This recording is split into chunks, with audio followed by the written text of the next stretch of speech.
नमः सिद्धेभ्यः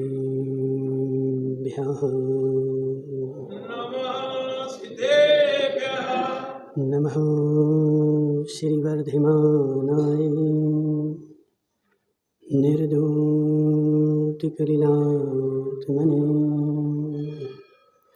सालोकानां त्रिलोकानां यद्विद्यादर्पणायते नमो रिहन्ताणं नमो सिद्धाणं नमो आयर्याणं नमो अध्यायाणं नमो लोये सव्यसाणं। पंच परमेष्टि भगवान की अनंत अनंत सिद्ध परमेष्टि भगवान की 1008 देवादेव श्री अंशनाथ भगवान के आचार्य भगवान विद्यासागर जी महाराज के आचार्य भगवान विशुद्ध सागर जी महाराज के आचार्य भगवान विभव सागर जी महाराज के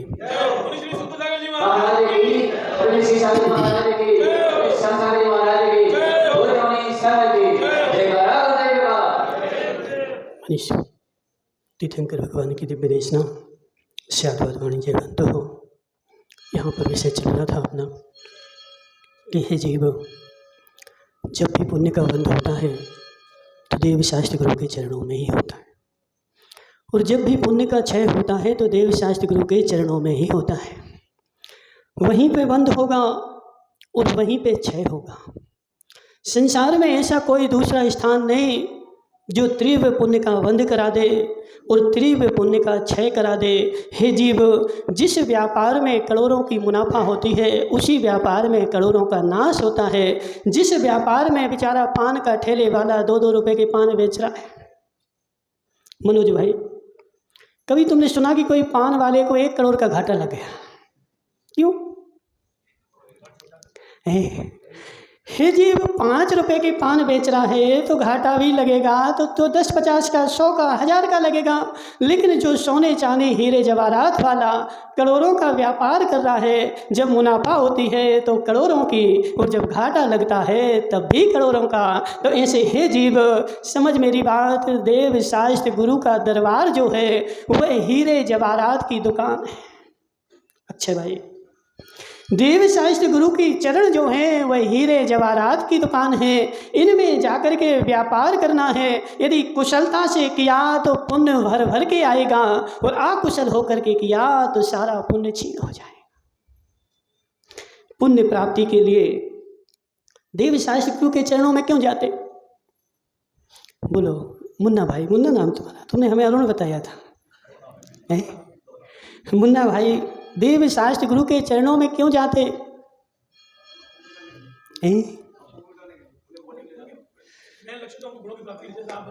हे जीव, देव शास्त्र गुरु के चरणों में जाते ही पुण्य की प्राप्ति के लिए, मोक्ष के लिए नहीं। मोक्ष के लिए जाना हो तो निज आत्मा में जाना पड़ेगा। देव शास्त्र गुरु के चरणों में जाओगे तो पुण्य प्राप्ति के लिए जाना पड़ेगा। वहाँ पर परिणामों की विशुद्धि तेरी बन जाए तो भर भर के पुण्य लाएगा, और अशुद्धि बन जाए तो उसी पुण्य को जला करके आएगा। इसलिए हे जीव, देखना यह है, मुझे देव शास्त्र गुरु की शरण प्राप्त हो गई, अब ज़्यादा भी नहीं भटकना। अक्षय भाई, आचार्य जी कहते हैं कि देव शास्त्र गुरु के पास गए तो कितने समय के लिए? कितने समय के लिए? हे जीव, उनके पास गए, जितना काम है उतना काम करो, जितनी तत्व की चर्चा है उतनी चर्चा करो, और अपने घर चले जाओ। यदि ज़्यादा वहाँ रहोगे तो तुम्हारा पुण्य छीन हो जाएगा। हे माताओं, रोटी बनाई कभी? गैस वाली नहीं, चूल्हे वाली। चूल्हे की रोटी बनाई। अब समझो माता, तूने तवे पर रोटी डाली और तवे से रोटी उठा करके अगर अंदर चूल्हे में डाली कि नहीं? तो डाल के उठाई कि नहीं? नहीं डालोगे तो क्या होगा? और नहीं निकालोगे तो क्या होगा? हे जीव, रोटी बनाने की प्रक्रिया में ऐसा सम्मिलित है, अग्नि में रोटी डालनी पड़ती है और डाल करके निकालनी पड़ती है। नहीं डालेगा तो कच्ची रहेगी और नहीं निकालेगा तो जल जाएगी। इसे देव शास्त्र गुरु के चरण जो है वह अग्नि है। क्या देव शास्त्र गुरु के चरण जो है वह अग्नि है, अग्नि है। उनके पास तू गया और उनके पास बैठ करके वो जिनवाणी आती ना, लाल जिनवाणी में लिखा हुआ है 84 बात है। वो जबलपुर से जिनवाणी छपी है, उसमें 84 बातें लिखी हुई, आसाधना जिन मंदिर में नई करने योग्य बातें। खुश भाई पढ़ी कि नहीं पढ़ी? पढ़ी ना। उनमें 84 बातों में क्या लिखा हुआ है कि यदि जिन मंदिर में बैठ करके ऐसे तू काम कर रहा है तो ये जिन मंदिर की, जिन देव की आसाधना है, और उस काम से तुझे क्या होगा? पाप का बंध होगा। इसलिए मंदिर में भी ज्यादा नहीं बैठना। महाराज हमने तो सुना था कि दिन भर बैठना, नहीं बैठना। अच्छे भाई, देव शास्त्र गुरु के पास ज्यादा नहीं बैठना, ज्यादा बैठेगा तेरा पुण्य क्षीण हो जाएगा। महाराज क्यों? हे जीव, हर चीज की एक मर्यादा होती है, हर चीज का एक समय होता है, हर चीज का एक नियम होता है। तू मंदिर में आया था, थोड़े समय बैठेगा तो तेरी विशुद्धि बनेगी, और ज़्यादा समय बैठेगा तो वहाँ पर सिर मरेगा, पैर फैलाएगा, हाथ फैलाएगा, जवाई लेगा, नाखून काटेगा, और यह सब मंदिर की आसाधना है। और आसाधना करेगा तो पाप का बंध होगा। इसलिए मंदिर में कब तक बैठना? ना भाई बोलो, कब तक बैठना? जब तक मेरी विशुद्धि बनती रहे, मेरे परिणाम अपूर होते रहे, मेरी लीनता बनती रहे, तब तक मंदिर में बैठ। और जैसे ही जवाई आए, नींद आए, मंदिर छोड़ करके या तो नीचे हॉल में आ जा या अपने घर चले जा। मंदिर सोने के लिए नहीं बना, पैर फैलाने के लिए नहीं बना, आसाधना करने के लिए नहीं बना। अब तू गुरु के पास भी गया और गुरु के पास जाकर के घंटों बैठा है और संसार की बातें तूने लगा ली। हे जीव, अच्छा लग रहा है? अच्छा लग रहा है कि नहीं लग रहा है? अच्छा लग रहा है, अच्छा लग रहा है। हे जीव, वह दिगंबर तपोधन जिस राग को छोड़ करके और बैराग की ओर आए थे, और तूने जाकर के फिर वही राग की बातें करी। अक्षय भाई क्या होगा बताओ? अक्षय नाम है तुम्हारा? क्या नाम है इनका? दिलीप भाई, क्या होगा बताओ? क्यों? महाराज देव शास्त्र गुरु के पास तो गए ना हम, तो पाप का बंध क्यों? पुण्य का बंध होगा ना। देव शास्त्र गुरु के पास गए, लेकिन वहां ये तो बताओ कि क्या करने गए थे और क्यों जाना था? जिनवाणी की चर्चा करेगा, तत्व का निर्णय करेगा तो पुण्य का बंध होगा, और घर संसार की बातें करेगा तो वहाँ तुझे पाप का बंध होगा। क्योंकि तूने एक यति के लिए, मुनि के लिए अपने ध्यान से रोक करके रखा, अपने कार्य से रोक करके रखा, और निमित्त जो है तू स्वयं बना। हे जीव, अभी पता नहीं चलता, पता कब चलता है? माताओं, पता कब चलता है? जब उदय में आता है। बात इतना अंतर है, इतना अंतर है। देखो, दो पुलिस होती हैं, एक कर्म की पुलिस और एक तुम्हारी लौकिक पुलिस। कर्म के पास पुलिस नहीं क्या सेठ जी? कर्म के पास पुलिस नहीं है क्या? है? कर्म के पास भी पुलिस है, कर्म के पास भी सारी व्यवस्था है। जैसी संसार में इस पुलिस के पास है, ऐसी उसके पास है। लेकिन अंतर इतना है कि यह पुलिस जो है तुरंत पकड़ती है, इसलिए हमें डर लगता है। लेकिन कर्म की पुलिस जो है वो थोड़े दिन बाद पकड़ती है। लेकिन इस पुलिस में तो रिश्वत चलती है, लेकिन वहाँ चाहे प्रधानमंत्री हो, चाहे मुख्यमंत्री हो, चाहे कोई भी नेता हो, इस पुलिस को तो तुम एक गड्डी पकड़ा दोगे, एक अलवारी वो बैग लेके पकड़ा दोगे, छोड़ देगा, चलो चले जाओ, निर्दोष हो। लेकिन हे जीव, कर्म की पुलिस के पास कोई रिश्वत नहीं चलती है। एक बार उसने पकड़ा, एक बार उसने पकड़ा तो आदमी जो है चिल्लाता है। तुम तो अभी महाराज जी सुना रहे थे ना, हम किस खेत की मूली है। जिनको तीर्थंकर प्रकृति का बंध हो गया, दिलीप भाई, कौन? आदिनाथ भगवान, जिनको तीर्थंकर प्रकृति का बंध हो गया, और जिनकी चारों निकाय के देव जिनकी सेवा करते थे, और सेवा करके सौधर में इंद्र जिनकी चाकरी करता था, हे जीव, वह भी मुनि बन गए, लेकिन 6 महीने तक भोजन नहीं मिला। मुन्ना भाई, तुम्हें दया नहीं आई? चौका लेके पहुंच जाते। तनक दया तो कर लेते, हमारे प्रथम तीर्थंकर थे आदिनाथ भगवान, 6 महीने तक अंजलि लगा के घूम रहे थे, तुम तनक दया करके चौका लेके पहुंच जाते, हमें स्वामी नमोस्तु आ जाओ। तुम तो थे, किसे नहीं थे? सुनील भाई थे कि नहीं थे? नहीं थे कहोगे तो 4 बार हो जाओगे, जेल नहीं बचोगे क्या? मैं नहीं था, सत्य बता रहा। दिलीप भाई तुम स्वाध्याय करते हो ना? अब सत्य बताओ दिलीप भाई, आदिनाथ भगवान जब थे तो तुम थे कि नहीं? हो नहीं सकता, थे। मैं पुराण हूँ, मैं अनादि काल से हूँ, मेरा जन्म नहीं हुआ है, मैं अजन्मा हूँ। जो जन्मा मानता है वो जैन नहीं है, चार्वाक है। हे जीव, मैं अजन्मा हूँ, मेरा जन्म नहीं हुआ है, अनादि काल से है। जब आदिनाथ थे तब भी मैं था, जब महावीर थे तब भी मैं था, जब शांतिनाथ थे तब भी मैं था, और अनंत 24 जब थी तब भी मैं था। सुनील भाई क्या कुछ प्रश्न तो नहीं है? हे जीव, मैं आज से नहीं हूँ, मैं कब से हूँ? मैं अनादि काल से हूँ और अनंत काल तक रहूँगा। मेरा अस्तित्व कोई मिटा दे, ऐसी शक्ति तुम्हारे नेमिनाथ में भी नहीं, जिनका आज मोक्ष कल्याण। अनंत काल से था और अनंत काल तक रहूँगा। जब आदिनाथ थे तब भी मैं था और महावीर थे तब भी मैं था। तो हे अशोक भाई समझ मेरी बात, वह आदिनाथ भगवान 6 महीने तक अंजलि लगा करके एक नगर से दूसरे नगर भटकते रहे, तुम्हें दया नहीं आई?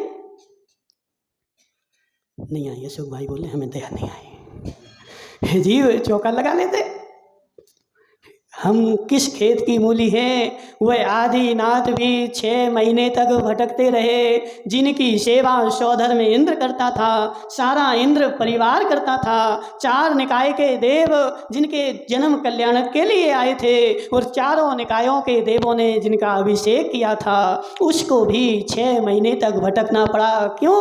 क्योंकि संसार में सबसे कोई ताकतवर है, दमदार है, तो वह कर्म है।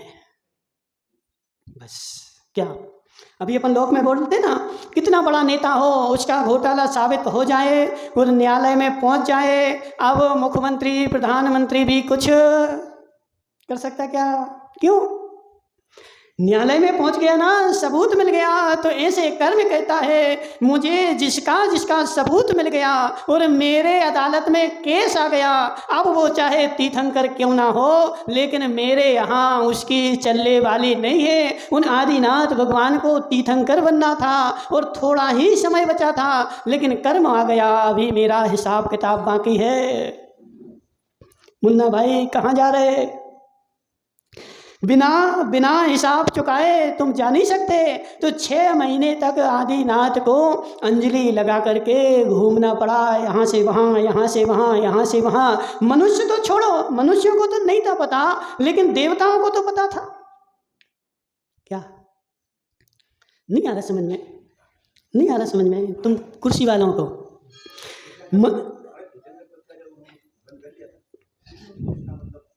क्या? हाँ, तीर्थंकर को भी घूमना। कोई तो समझा रहे कि हे जीव, जिसके तीर्थंकर प्रकृति का बंद हो गया और बंद होने के बाद थोड़े समय बाद ही उदय आने वाला है, उसको भी 6 महीने घूमना पड़ा, तो हम किस खेत की मूली हैं? सोचना मत, मेरे रिश्तेदार हैं, बहुत बड़े आदमी हैं, वो मेरी सहायता कर देंगे। हे जीव, कोई किसी की सहायता नहीं करेगा तब तक कर्म मेरे अनुकूल है। जब सब मेरी सहायता करते हैं, जैसे ही कर्म विपरीत हुआ, कोई किसी की सहायता नहीं करता। और आदिनाथ को तो छोड़ दो, चलो पारसनाथ के पास चलते। छोड़ दो आदिनाथ को। क्यों? क्योंकि उनको 6 महीने हो गए थे। अब पारसनाथ के पास चलते हैं। अशोक भाई, पारसनाथ भगवान ध्यान में बैठे हैं, मुनि बन चुके थे, वर्षों हो गए, ध्यान में लीन बैठे हैं। अब कमठ आ गया, मेरा हिसाब बाकी है, तो मोक्ष नहीं जा सकते। तीर्थंकर प्रकृति का बंध था कि नहीं? कितने समय बाद उदय में आने वाला था? कितने समय बाद? बहुत से बहुत, एक मुहूर्त बाद जिनके तीर्थंकर प्रकृति उदय में आने वाली है, समो शरण लगने वाला है, एक अंतर मुहूर्त पहले उनके ऊपर पत्थर बरस रहे, उनके ऊपर पानी बरस रहा, ओले शोले पत्थर पानी बरसे कि नहीं? कितने समय पहले? एक अंतर मूर्त पहले उन पारसनाथ के ऊपर पत्थर बरसे, जिनको एक अंतर मूर्त बाद केवल ज्ञान प्राप्त होने वाला है। इसलिए संसार में सबसे ज़्यादा कोई ताकतवर है, सेठ जी कौन है?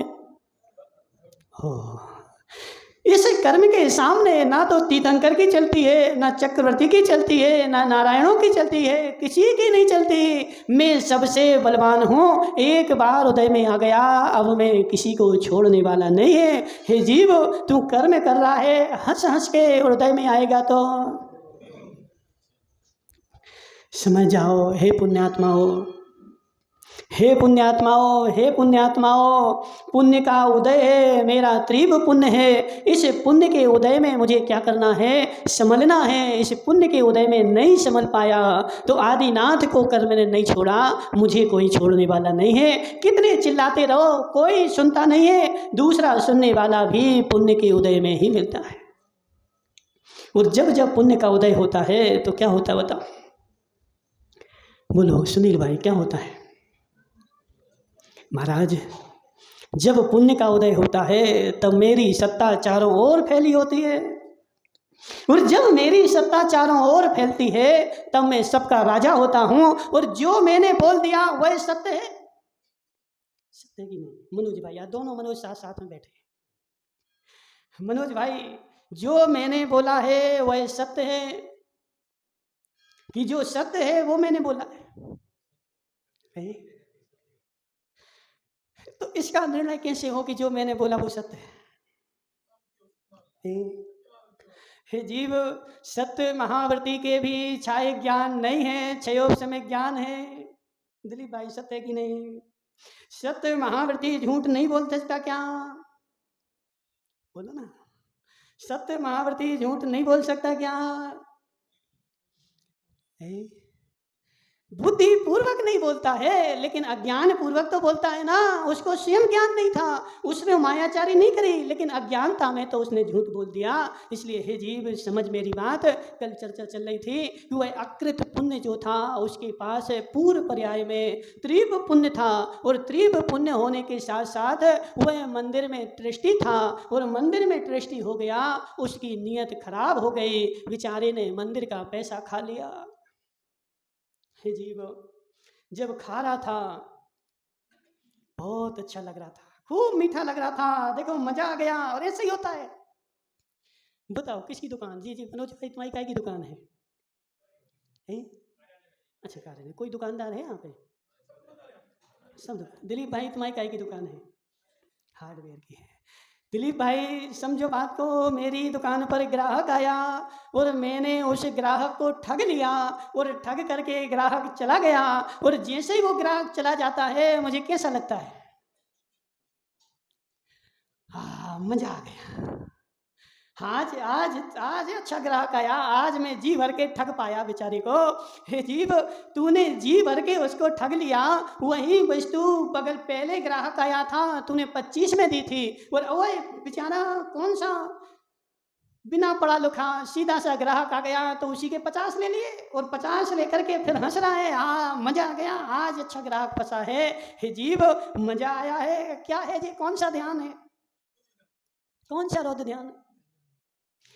परिग्रहा नंदी रौद्र ध्यान है। तू हंस रहा था और हंस हंस के बोल रहा था, और कर्म कह रहा था मुझे भी मजा आ गया। क्या तुम्हें मजा आया ना? तो तुम बाहर से तुम भी हंस रहे थे, और अंदर में कर्म भी हंस रहा था। हाँ, मुझे भी मजा आ गया, इस आदमी के साथ बंधने का मुझे मजा आ गया। हे जीव, तूने उसको ठग लिया, और ठग करके तू आनंद मना रहा है, और आनंद मना करके बोल रहा है मजा आ गया। यह परिग्रहानंदी रौद्र ध्यान है, नरक आयु के बंध का कारण है। हे जीव, तो बोलो ना, हमारा दुकान नहीं चलाई क्या? बोलो ना दिलीप भाई, नहीं बोलोगे? दुकान चलाओ, दुकान चलाने की मना नहीं है, लेकिन ठगने की मना है, वंचना करने की मना है, धूर्तता करने की मना है। हे जीव, मुझे यह वस्तु इतने में बेचनी है, चाहे होशियार आ जाए तो भी उतने में ही दूंगा, और चाहे कोई सीधा साधा आ जाए तब भी उतने में ही दूंगा। और होशियार आ गया तो 5 की चीज़ 6 में, और कोई बेचारा सीधा साधा आ गया तो 5 की चीज़। हे जी भैया, क्या है? सुनील भाई क्या है? महाराज मजा आ गया, मुझे तो मजा आ गया। उस आदमी को आज मैं ठग पाया हूँ और ठग करके मुझे मजा आ गया। ये तेरा रौद्र ध्यान है और यह घोर पाप बंध का साधन है। इसलिए मनोज भाई ऐसा नहीं करना, क्योंकि कर्म को मौका मिल जाएगा और जब उदय में आएगा तो बच नहीं पाएगा। और उदय में जब आता है तो कोई देखता नहीं है। उस अकृत पुण्य को भी मजा आ गया। किस बात का? हे जीव, होता ऐसे ही है। देखो, मंदिर का या किसी दूसरे का, माताओं सत्य बताना, तुम्हारे घर में 1 किलो सोना पड़ा है, उस 1 किलो सोने में उतना मजा नहीं आएगा यदि रिश्ते में आधा तोला सोना मिल जाए। सत्य बताओ, किस में मजा आएगा? मेरे घर में, मेरी तिजोरी में 1 किलो सोने के जेवर पड़े हैं और मैं उनको पहनती हूँ और उनको पहन करके मुझे मजा आता है। लेकिन एक दिन रिश्ते में आधा तोला का कोई कुछ भी मिल गया और उसको पहनने में ज्यादा मजा आता है कि घर की वस्तु को? बोलो मुन्ना भाई, किस में मजा आता है? और समझो, जब छोटे थे ना मुन्ना भाई, कितने भाई हो तुम? कितने भाई तुम्हारे? अब समझो, बात हो गया, ठीक है, काम बन गया, बहुत अच्छा है। साथ तो होने ही चाहिए ना, जब साथ होंगे तभी तो साथ निभाएंगे। अब बेचारा एक ही है, वो एक क्या साथ निभाए? मुन्ना भाई 7 भाई और 4 बहनें, जिस सब इकट्ठे रहते थे और पिताजी आम लेकर के आते थे घर में, आए कि नहीं आए? और सब उस समय इतने आम नहीं आते थे सबको एक एक दिया जाए।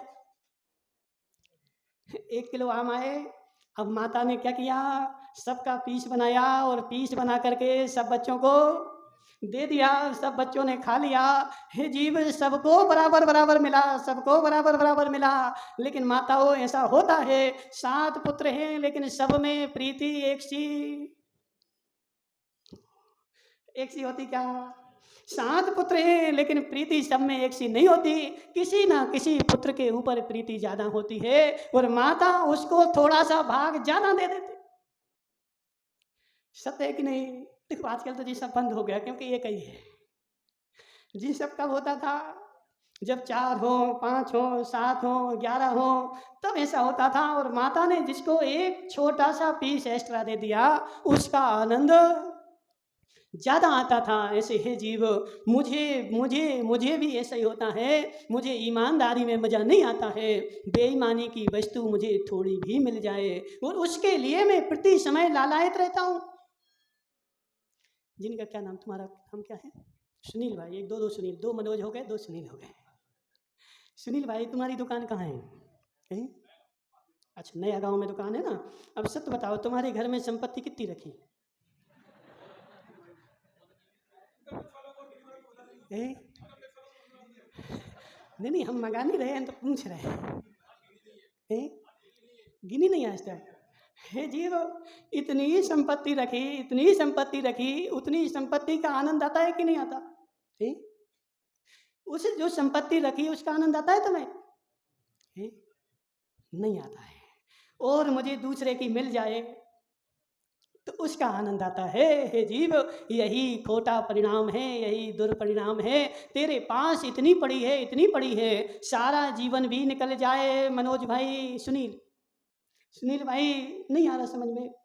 सारा जीवन भी निकल जाए, यदि तुम सोच ले कि मुझे हाथ पे हाथ धर के मैं तो दिन भर सामायिक करूंगा और 2 टाइम भोजन करूंगा, आज से कमाने का त्याग, तो कम पड़ जाएगी? नहीं पड़ेगी ना? हे जीव, फिर भी उस संपत्ति का मुझे आनंद नहीं आ रहा है और मैं दूसरे को ठग लूं और दूसरे को ठग करके और वह अपने पास रख लूं। मात्र रखने का ही आनंद है ना, वस्तु में आनंद है क्या? दिलीप भाई बोलो, किस पे आनंद है? मनोज भाई, समझो बात को, तुम्हारे पास तो होगी ना, थोड़ी बहुत तो होगी, है ना? अब सत्य बताओ, जब तुम यहाँ से जाओगे तो उस पूरी संपत्ति को भोग के जाओगे। है? जब मैं यहाँ से जाऊंगा तो 0 बैलेंस करके जाऊंगा, सारी संपत्ति खा के जाऊंगा। सत्य है कि नहीं? आनंद किसका आ रहा? भोग में आनंद है क्या? बोलो, भोग में आनंद है क्या? महाराज, भोग में आनंद नहीं है, मात्र लाते जाओ, रखते जाओ। बुंदेलखंड में बोलते हैं, ले आज जाओ, धरत जाओ, मरत जाओ। क्या चल रहा था? ले आज जाओ, धरत जाओ और मरत जाओ। मेरे पिताजी जितनी रख गए थे उसमें मैं और ऐड करके रख जाऊंगा अपने बेटे के लिए, और बेटा उसमें और ऐड करके रख जाएगा अपने बेटे के लिए। खाएगा तो है नहीं, मात रखी हुई है, उस रखे हुए का मैं आनंद ले रहा हूँ। और यह परिग्रहानंदी रौद्र ध्यान है। मुझे दूसरे के में आनंद आता है, स्वयं के में आनंद नहीं आता। हे जीव, वह अकृत पुण्य पूर्व भव में उसने मंदिर की संपत्ति खा ली, और मंदिर की संपत्ति खा करके आनंद आ गया, मजा आ गया। कौन देख रहा है, किसने देखा, मेरी संपत्ति है, मुझे दम है। हे जीव, भीख मांग लेना, लेकिन कभी भी मंदिर की संपत्ति खाने का प्रयास मत कर। भूखे रह करके मर जाना, पानी कुएं का पी लेना, लेकिन कभी भी मंदिर की संपत्ति हड़पने का स्वप्न में भी प्रयास मत करना। हे जीव, ऐसा घोर पाप बंद होता है, ऐसा घोर पाप बंद होता है कि वह जीव भी जब अकृत पुण्य की पर्याय में आया, उसका सारा पुण्य छीण हो गया, पाप का उदय आ गया। और जब गर्भ में आया पिता का मरण, सुनील भाई, जैसे ही गर्भ में आया, क्यों, कहाँ से आया ये पाप, कहाँ से आया यह पाप? वह मंदिर की संपत्ति हड़प ली थी और घोर पाप का वंद किया था। मनुष्य तो बन गया, लेकिन जैसे ही मनुष्य पर्याय में आया, गर्भ में आया, पिता का मरण हो गया। इसलिए हे जीव, देखो तुम लोग मंदिर की ट्रस्टी कौन कौन है? मंदिर वाला एक जी मंदिर की ट्रस्टी है, एक वो सेठ साहब हैं, तुम ही हो मंदिर की ट्रस्टी नहीं? हे जीव, मंदिर के ट्रस्टी बनना, मंदिर के ट्रस्टी बनना, लेकिन ऐसे चलना जैसे वह भरत चक्रवर्ती के यहाँ वह आदमी चला था। कौन सा? हाँ हाँ, एक आदमी नगर में था, उसको ऐसा लगा, देखो भरत चक्रवर्ती 6 खंड का राजा है, इसको तो बड़ा मजा आता होगा, 96,000 रानियां। हाँ मुन्ना भाई, तुम्हारी कितनी है? एक में मजा आया कि नहीं आया? जब एक में इतना मजा आया तो 96,000 में कितना मजा। और वह 96,000 को भी एक साथ भोगता है, अलग अलग करके नहीं, अपने 96,000 रूप बना करके 96,000 के साथ एक साथ रमण करता है। देखने वालों को लगता है मजा आता है। उस भरत चक्रवर्ती को देख करके लोगों को लगा, और एक आदमी ने हैसियत की, चलो जाकर के पूछ के आए। भरत चक्रवर्ती ने बोला, चलो अच्छा है, हमें मजा आता है, तुम एक काम करो, ये घी का दीपक हाथ पर रखो, आज से 6 खंड का महल तुम्हारा, तुम्हें जो भी भोगना है, जो चाहिए, जो करना है, सब तुम्हारा, लेकिन शर्त एक है, इस दीपक में से एक बूंद नीचे नहीं गिरनी चाहिए। एक बूंद तेल नीचे गिरेगा और तुम्हारे पीछे सैनिक चल रहे, वह तुम्हारी गर्दन अलग कर देंगे। हाथ पे दीपक रख दिया, उसको राज्य दे दिया, भोगो जो भोगना हो, लेकिन शर्त है कि दीपक नीचे नहीं रखा जाएगा। बेचारा सारे महल में गया, घूम आया, घूम करके वापस आकर के भरत चक्रवर्ती को वह दीपक दे दिया, ये पकड़ो तुम। भरत ने बोला, आनंद आया क्या? आनंद आया? नहीं आया। क्यों? मेरा सारा ध्यान तो दीपक के ऊपर था, एक बूंद नीचे ना गिर जाए, एक बूंद नीचे गिरेगी तो मेरा सिर अलग हो जाएगा। ऐसे हे ट्रस्टी हो, ऐसे रहना, मैं मंदिर का ट्रस्टी बनूं, मेरा 1 रुपये मंदिर में चला जाए तो कोई टेंशन नहीं, लेकिन मंदिर का 1 रुपये मेरे घर में ना आ जाए। 1 रुपये भी मेरे घर में आ गया, मेरे पुण्य का धड़ सर से अलग हो जाएगा, नीचे गिर जाएगा। इसलिए हे ट्रस्टियों, सुनील भाई तुम तो नहीं हो ट्रस्टी, यह ट्रस्टी बना, देखो मीठा लगता है, बहुत अच्छा लगता है, लेकिन मेरे हाथ से देव शास्त्र गुरु का अभिनय हो गया, अवहेलना हो गई, तो घोर पाप का बंध मुझे ही झेलना पड़ेगा। इसलिए जैसे वह आदमी चल रहा था हाथ में दीपक लेकर के, ऐसे ट्रस्टियों को चलना पड़ता है, मेरे द्वारा किसी प्रकार की त्रुटि ना हो जाए। यदि त्रुटि हो गई, कई बार ऐसा होता है, महाराज का चतुर्मास करवाया, लोग आए और लोगों ने दान दिया, लो सेठ जी आहार दान के पैसे, आहार दान के पैसे, और सेठ जी ने आहार दान के पैसे रख लिए, और वह आहार दान के पैसे इन्होंने क्या किए, उस झाड़ू वाले को दे दिए। होता कि नहीं होता? हे जीव, यह भी घोर पाप के बंध का साधन है। तूने चौका लगाया था, कई बार नहीं भी लगाया। कमेटी के लिए लोग आते बाहर से, पैसे दे जाते, किसके नाम पर? तो आहार दान के लिए पैसे दे गए और तूने वह पैसे अन्य कामों में लगा दिए। वो किस लिए दे गया था? आहार दान के लिए। हे जीव, जब तुम्हारे यहाँ घर घर में चौके लगते हैं तो आहार दान का पैसा कैसा? बोलो अशोक भाई, जब तुम्हारे यहाँ श्रावक आहार दान का पैसा वहाँ लिया जाता है जहाँ कमेटी का सामूहिक चौका लगता हो, कमेटी का चौका लग रहा हो, तो आहार दान के पैसा लेना। जब श्रावक अपने घर पे चौका लगा रहा है और मैंने, हे कमेटी वालों समझो बात को, तुमने नहीं खाए लेकिन वह पैसा यहाँ का यहाँ कर दिया, किसी ने पाठशाला के लिए पैसा दिया और तूने वह मंदिर में लगा दिया। सेठ जी, जिस मद का पैसा है उसी मद में लगना चाहिए। श्रावक ने जिसके लिए दिया है, यदि आहार दान के लिए दिया है तो वह पैसा आहार दान में ही लगना चाहिए। यदि वह पैसा तूने दूसरी जगह लगा दिया तो वह पैसा तेरे लिए कालिया नाग बन गया। सुनील भाई, क्या बहुत सारे होते महाराज चौकों में, हमने देखा बाहर से लोग आते हैं, चौका लगाते हैं, काम वाले आते हैं, बेचारे आहार दान का पैसा खा जाते हैं। हे आहार दान का पैसा खाने वालों, घोर पाप का बंध होता है। और यह उदय कहाँ आएगा, कैसे आएगा? जिस पर्याय में आएगा उस पर्याय में तेरी परिस्थिति ऐसी बनेगी कि तू सोने को भी हाथ पे रखेगा तो सोना भी कालिया नांग बन जाएगा। क्यों? क्योंकि तूने आहार दान का पैसा खाया था। इसलिए अशोक भाई, जब आता है तब समझ जाओ तो कोई टेंशन नहीं, लेकिन जब आता है तब तो मीठा लगता है, लेकिन जब उदय आता है तब मुझे बुरा लगता है। इसलिए हे जीव, कभी भी समय हो गया, 3 काल में 3 लोक में मंदिर का, देव शास्त्र गुरु के निमित्त का कुछ भी हो, एक कण भी हो, उसको पचाने की कोशिश मत करना, क्योंकि वह पचेगा नहीं, वह निकलेगा आज नहीं तो कल निकलेगा और मैं ब्याज के निकलेगा। इसलिए हे जीव, यदि मैंने मंदिर में बोला है तो वह मैं तुरंत दे दूं और दे करके फ्री हो जाऊं। कर्ज मत चढ़ाओ, क्योंकि यह जो है घोर पाप बंद का साधन है और जिस मद का पैसा है उस मद में ही लेना चाहिए। और सुनो थोड़ी सी 2 मिनट, अशोक भाई कोई बाहर से आया था, 1 किलो एप्पल लाया और अशोक भाई को दे दिए कि लो महाराज को चला देना। अशोक ने ले लिए और महाराज के पास गए और महाराज ने नहीं लिए तो अशोक ने खा लिए।